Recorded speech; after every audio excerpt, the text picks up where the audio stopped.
गिबियावनो नैबे गोजोन बेलासि समाव बड'सा क्लाब कामकेके बर' लाइब्रेरि आरो रेंमा आन्चलिक एबसु जानानै आं गासिबनिसिम नैबे फैबाय थानाय दीपावलीनि गासिबो रायजो राजानिसिम गोजोन हामलायनायखौ जासिहरग्रोनाय जाबाय।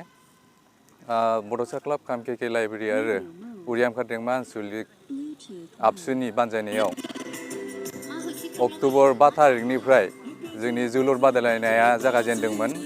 थिग बिनिनो दिनै फैयै दिनै सेमि फाइनाला दिनै जोबथा दिन। बे सेमि फाइनालाव उथ्रिसारनो हादों एबा देरहासारनो हादों सिसुपानि आन्चलिक जोलुर टीमा आरो नैथियाव सेमि फाइनालाव उथ्रिसारनो हादों सुरुपटार जोलुर बादायलायनाय टीमा। बिनिनो जों गाबोन अर्थात 25 तारिख अक्ट'बराव जों फाइनालनि थाखाय लाहार फाहार खालामनाय जादों।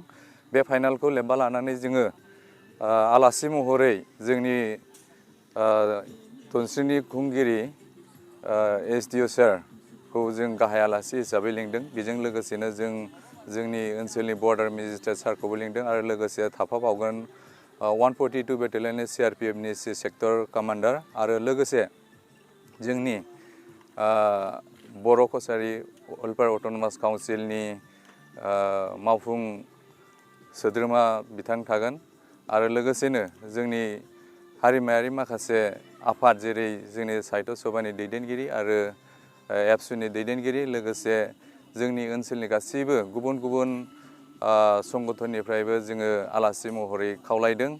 थिग जोङो गाबोन 2 बाजिनाय लोगो लोगोनो जोङो फाइनालखौ